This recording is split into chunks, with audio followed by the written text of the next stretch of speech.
don't know about you guys, but sometimes mom life feels really lonely. And then throw in a more natural-minded lifestyle, and it can feel even more isolating. With Mother's Day approaching, I wanted to invite Sara Jean on the podcast as a fellow holistic mama to have a daily wellness mom chat about all things healthy living. I want you to know that even when you feel alone on your health journey, you're really not. There are plenty of us mamas out here trying to learn and grow and do better when we know better. Sara Jean and I talk about some of the struggles that this lifestyle brings, but also what motivates us to keep going. In this episode, you'll hear what our health priorities are, what we hope to teach our kids, how we make choices, and the wisdom in taking baby steps. If you're catching this on release day, happy Mother's Day to all of our daily wellness mamas. Welcome to the Daily Wellness Podcast. I'm your host, Melissa Meredith. I've led my family on a transformative health journey for over a decade, and now I help other families do the same. So this is a place where you can learn about healthy living and take the next step in your wellness journey.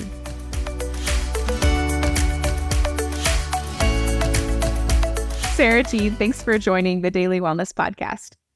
Thank you for having me. Yeah, I really appreciate you coming on. I just thought it would be fun to have a mom chat with you today, and hopefully it really helps, people that are listening, all the moms that are listening, to just get a peek into our lives. I know sometimes, at least for me, on kind of my health journey and trying to take my family with me, it can feel a little bit lonely. You're like, I don't know if I'm doing all the things right, and I don't know who to ask questions to.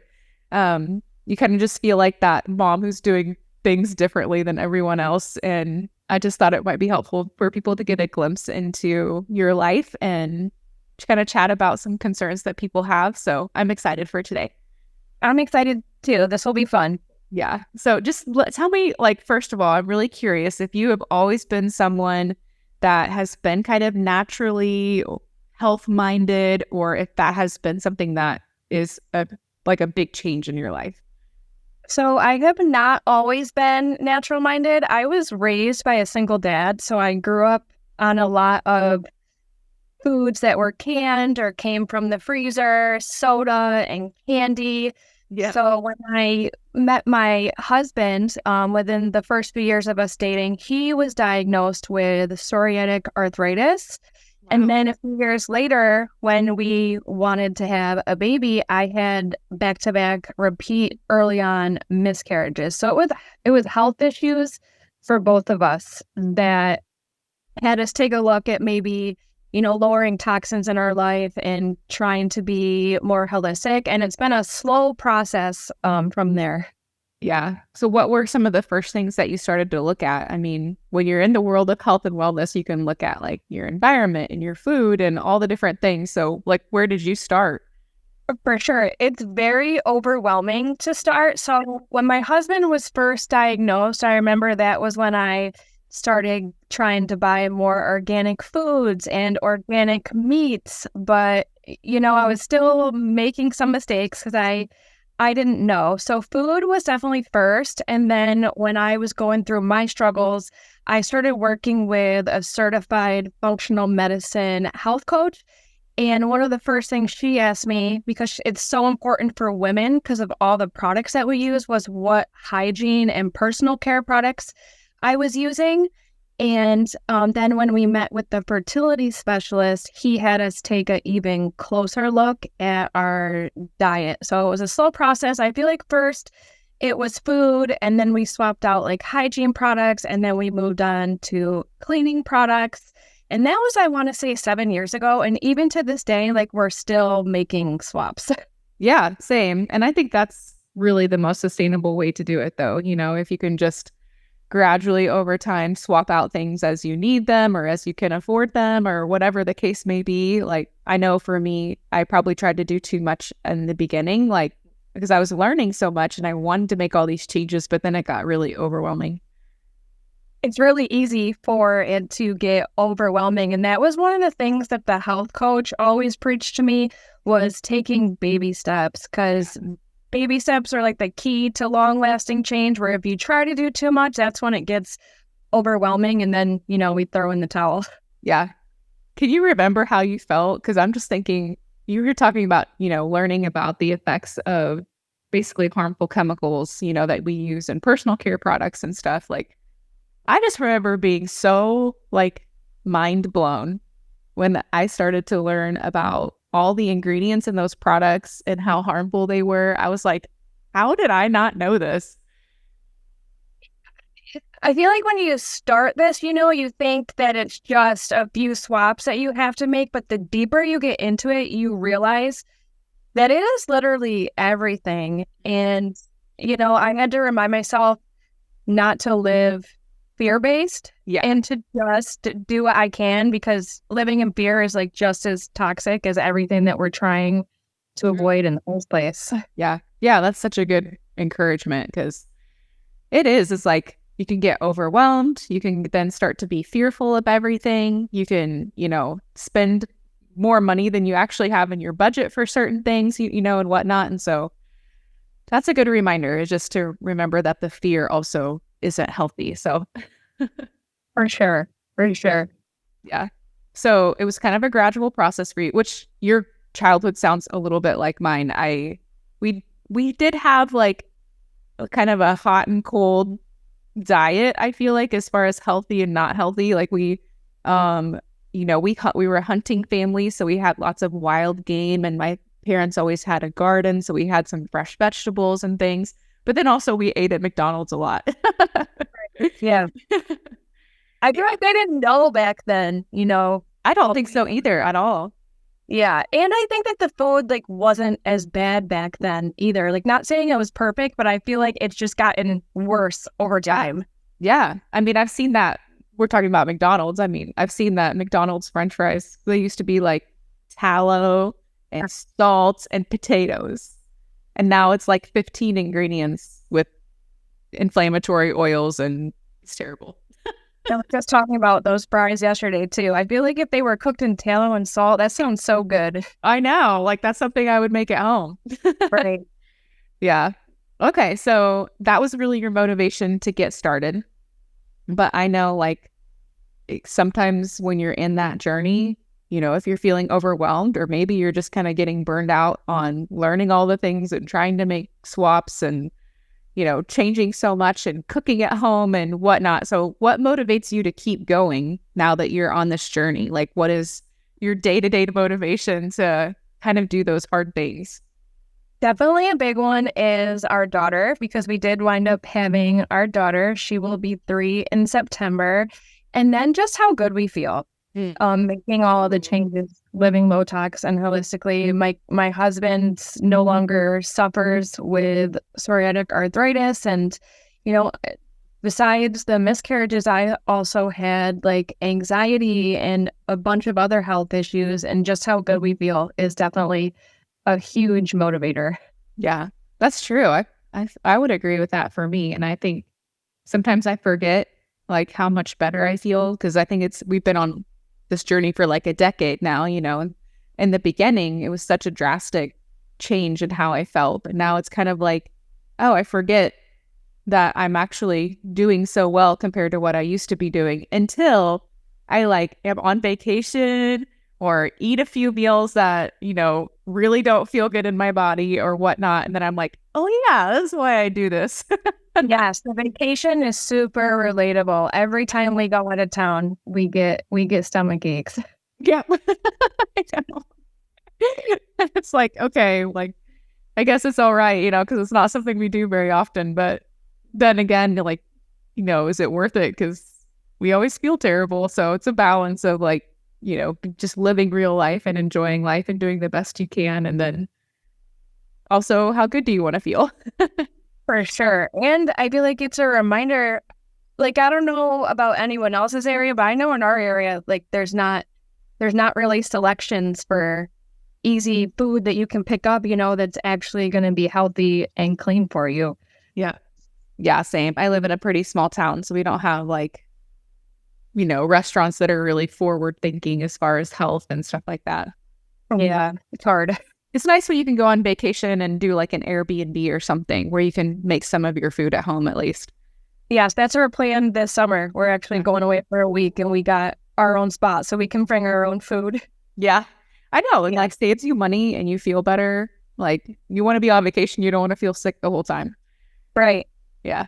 So how many kiddos do you have?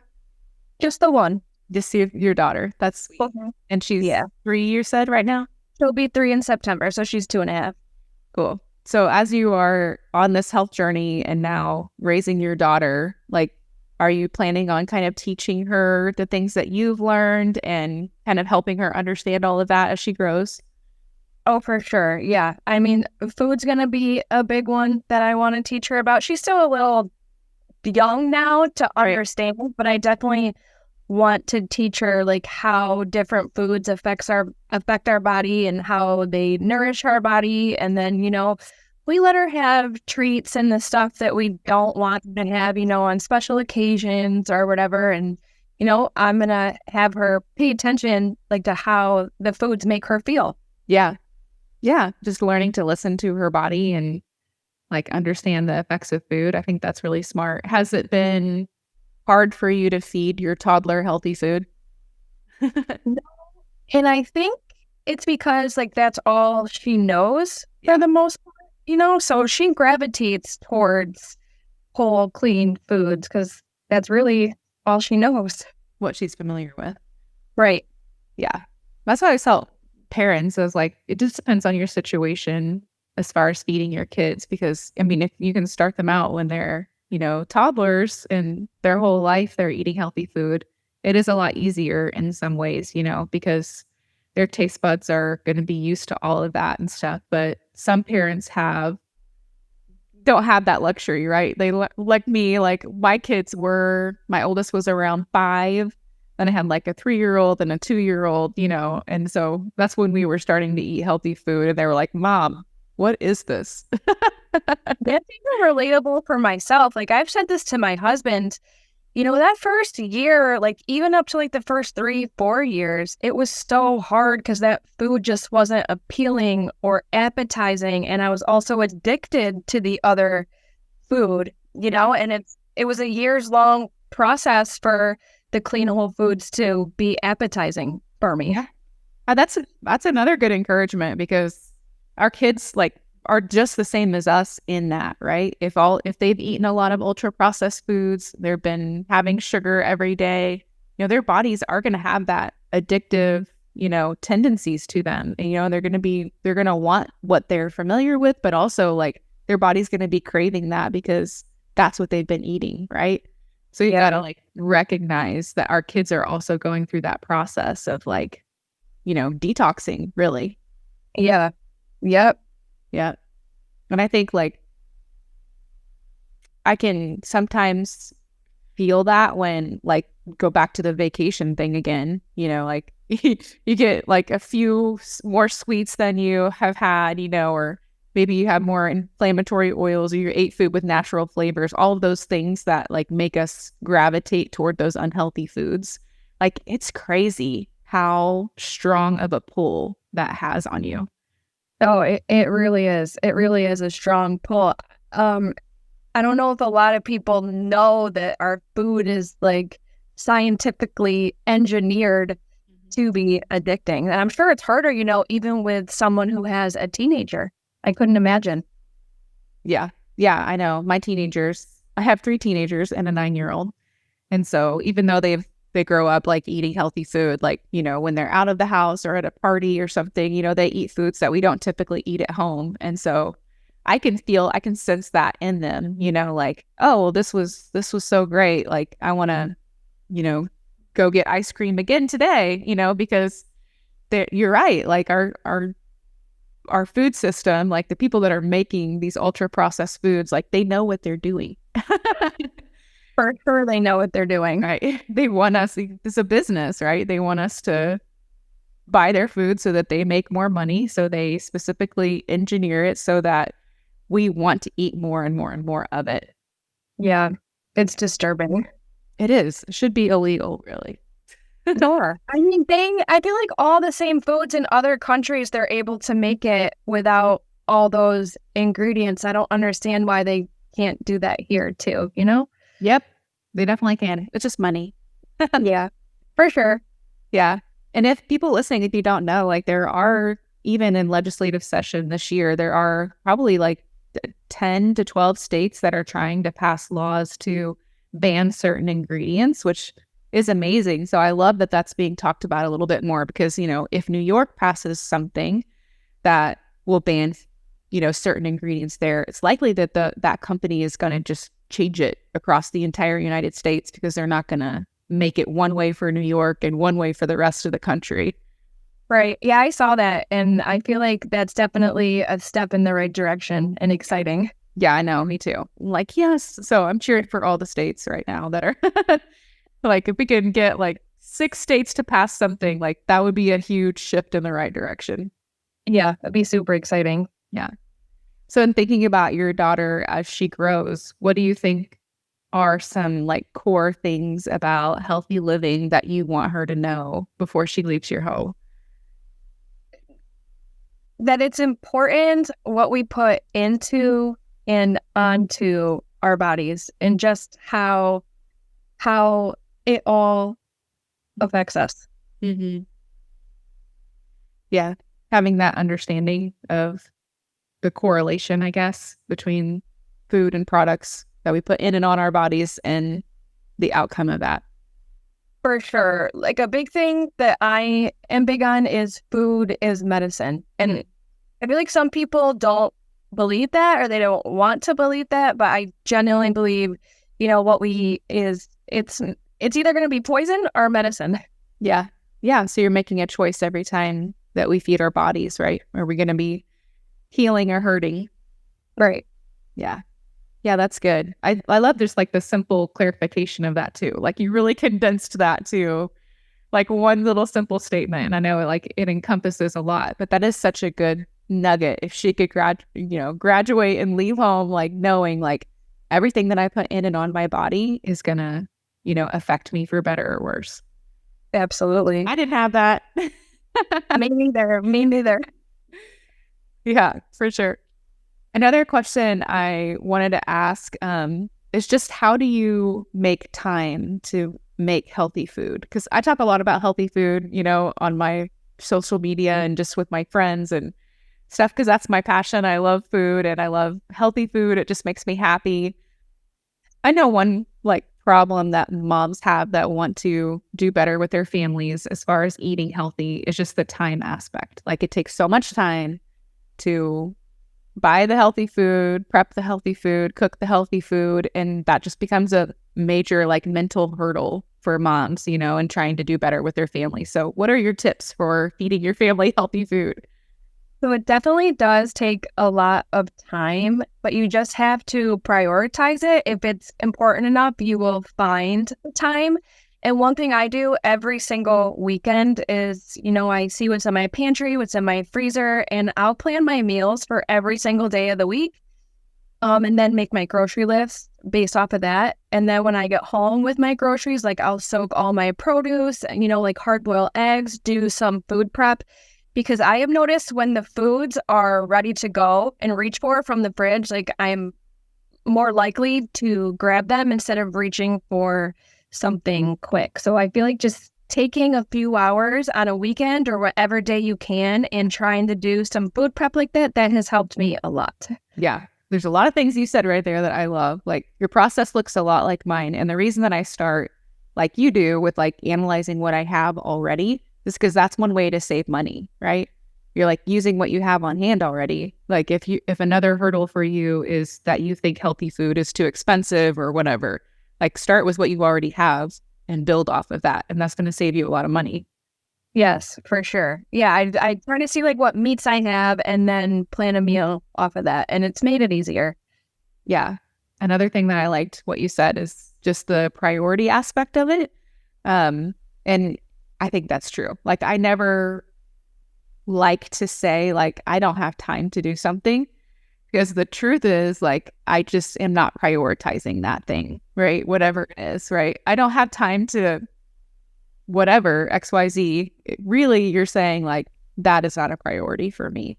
So try switching that in your mind. If you're a mama who's listening and you're like, I don't have time to cook healthy food, switch that in your mind and you're say, I'm not prioritizing healthy food for my family, and see how that feels for you, because that's challenging, healthy food is like so important, right? It's our fuel for every day. And so if we're not prioritizing that for our families, then we're really doing a disservice to us and to our families. And I'm not wanting to guilt trip anyone, but I am wanting everybody to understand like that you can do this, right? If you make it a priority, like you really can do it. Because I just told you guys, like I have 3 teenagers, I have 4 and a 9-year-old, I have 4 kids. We're very busy. I have my business, I homeschool my kids, and we make healthy food. Like if you want to do this, like you can do this. Yeah, for sure. For sure. It's totally doable. You just have to set your mind to it and, make it a priority. Yeah. Having a plan definitely helps. And one thing that's really motivated me to make it feel like a priority is just learning. So if you can learn about the benefits of healthy food and, what we talked about earlier, the way that big food companies are marketing to you to really, in the end, make you sick, like that's motivating for me too, to stop buying their stuff because I don't want to support those people, So I've got to figure out something else because that doesn't align with my values. Absolutely. And then I feel like that reminds me of like, spending our money. We try to support local farms as much as we can. And in the long run, it's more money up front, but in the long run, it's actually cheaper than buying all of our meat at the grocery store. We know where it came from. We know what the farm looks like. We know what they feed their animals. Yeah. And when you buy at the farmer's market, like as far as your produce, you're usually buying stuff that's in season and it's going to be more nutritious. It's also going to be typically more affordable. Like when you buy the produce that is in season, it's the most affordable when it's the most abundant.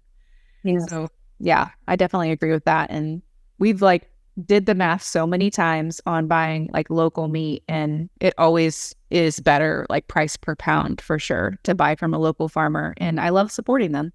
Yep, absolutely.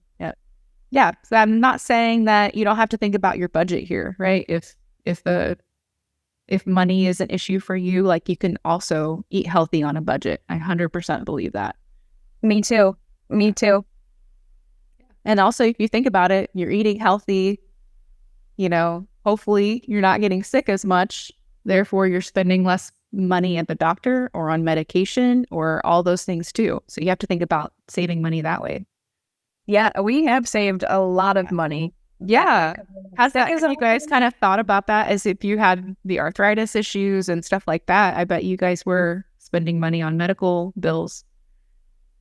Absolutely. And I mean, even like general sicknesses, like the natural remedies that I picked up, like we don't have to run to the doctor every time for something as small as like an ear infection, because that would cost money to see the doctor to pick up the antibiotic. And we have something right here at home that's worked every single time and it doesn't cost anything. Yep. That's awesome. Yeah. One thing I wanted to go back to, you had talked about personal care products as part of your journey. And I love that. For all the mamas listening, we put like over 100 different ingredients on our bodies every day is like kind of the average that I've read statistics on, which is crazy. So we definitely have to think about that. And how have you done that? Like, I know a lot of people listening are probably like, yeah, I should, but I have no idea how to choose healthy products or, what to look for. So can you kind of describe how you kind of learned about what products to choose and how you kind of decide on what comes into your home now?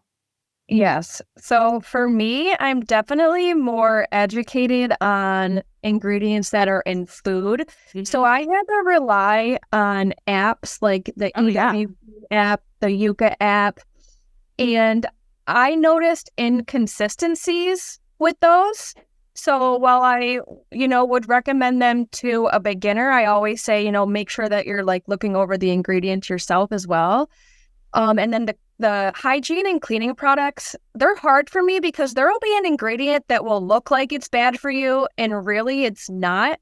And that's kind of what inspired me to start my small business, Herb House Apothecary, because I started making my own cleaning products and my own hygiene products because that way I know for a fact what's in them. Because that is one thing that we struggled with a lot in the beginning was buying greenwashed products. Yeah, in the beginning, I think I was using Shea Moisture, thinking that they were good. And, come to find out, I think that they're probably a better option than others, but they're still not. Right. I used to buy Mrs. Meyer's because the packaging looks so natural. Yes. Yeah. I do like the apps as well. I feel like that's a good like starting point and a good like way to get you thinking, or like if an app that you're using flags a certain ingredient, then it helps you to just start thinking more critically, right, about that. And what do I think about this? Is that something I want in my home or not? For sure. Yeah. If I had to pick one, I'd say EWG is my favorite. They have a website, EWG/Skin Deep, where you can put, any hygiene products and it gives it a rating. And if I had to pick one, that would be my favorite. And I do recommend the apps, for beginners. I just tell them, to be mindful. Yeah. What are some of the products that you switched first? Like if you're thinking about all the personal care stuff, where would you recommend someone begin on swap? I think I started off with like my lotion and then oral care, makeup. There's so many. And then more recently, deodorant in the last few years, I switched that. Deodorant's a hard one because there's a whole process you have to go through to detox your armpits. Yeah. So, I don't think there's any one hygiene product that's like the best to start with. I just think, to take it slow. I never threw away any products. I'd wait for something to be empty before, making a better choice. And I always tried to do things one at a time, baby steps. Yeah. Another way you could think about it is what you use the most of. If you're using a lot of lotion, maybe start with that. If you put makeup on every day, maybe you could swap out your foundation or something, For sure. Yeah. And I think deodorant is a huge one for women as well, because our armpits, like there's so many lymph nodes in that area. It's right by your breast tissue. It's really important to have something super safe that you're putting right there. Yes, for sure. But it is like, don't be discouraged on the deodorant, ladies, because if you try some natural stuff and it doesn't work for you, there are some detox things that you can do. I'll try to put maybe a link down in the show notes for women on how to detox your pits, because people are probably listening like, what are we talking about? Yeah. But, you can just try some different brands too and see what works for you. For me, it was a process. I tried a few different things before I found something that works for me, and I had to do the armpit detoxes. I still do one, every now and then. It's just a process. Yeah, me too. Definitely moms. Like if you're feeling like you're not getting it all right the first time, like that's normal. And that's fine. It's part of learning. Yeah. Progress over perfection has become my motto. Yeah, I like that. Yeah. And what encouragement would you give to moms who are kind of starting out on this journey and wanting to do better for their families? What would you want to speak into them? So it's kind of a little bit of what I just said, is to just take it slow and steady and to not live in a fear mindset, because, fear and anxiety and stress, cortisol pumping through our body, it's just as toxic as everything that we are trying to avoid in the first place. And in today's world, we're never going to be perfect. Like that's one thing about the low tox and holistic living community. It can be very nitpicky, like pulling out things. Like I still get my nails done because I enjoy getting them done. So just not to live in fear, just do the best that you can with what you have that is available to you, and to take it slow. Yeah, that's great advice. Other than the app that you mentioned, using the apps to kind of find personal and cleaning products, what are some other resources that you would recommend? Can you tell us about your resources and anything else that you love? So if anyone ever asks me a question that I don't know the answer to, I always look up and see what Barbara O'Neill has to say about it. Yeah. Oh man, that lady is brilliant.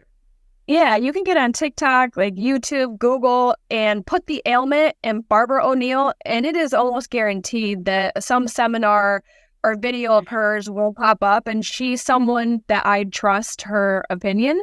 And then also Gary Brecka, he's a human biologist. We have learned so much from him and take advice from him. And then this next one, it's not really like food or hygiene, but it's a website called earthclinic.com where you can put in any ailment in there and it will just come up with a list of like all the natural remedies. And I think those are probably my top 3 go-tos. Yeah. And what is your apothecary website? herbhouseapothecary.com. Okay. I'll definitely link that in the show notes for everybody. I have a couple of fun questions to end with. One is, what's your go-to morning drink? My go-to morning drink, first thing in the morning, I always do a little cup of fulvic acid, just because food 70 years ago was a lot more nutritious than it is today. So fulvic, it's like a gentle detoxifier. It gives us the nutrients that our body needs. And then after I get a nutrient-dense breakfast, then I'll have a cup of coffee, which the brand Super Brew is my favorite. It's third-party tested. It's blended with like probiotics and nootropics. And I'm hooked on that coffee. I can't go a day without it. So good. That's awesome. Yeah, good recommendations. And then secondly, what's your favorite way to de-stress? I love that you've talked about how fear and stress is not, is just as unhealthy as the products and food that we could possibly eat. So what is your favorite way to manage stress or just have like a de-stress moment? My favorite way to de-stress, I really enjoy gardening and then, cooking and baking and learning how to make new foods. Yeah. I find that really fun. Yeah, I find it fun too. Like it's kind of a creative process. Yeah, and a creative outlet too. Yeah, for sure. This is awesome. We've talked about a lot of different things, and I know it's going to be encouraging for so many moms. So thanks for what you're doing just in the social media world with all your education and just encouraging people. And thanks for sharing with us today. Of course. Thank you so much for having me. This was fun. Thanks for listening to today's episode on the Daily Wellness Podcast. We hope that you found it helpful for your own wellness journey. And if so, we'd love for you to leave a review. Then come back and listen for review shoutouts on upcoming episodes. For more information, check out the show notes and connect with us on our website, dailywellnesscommunity.com.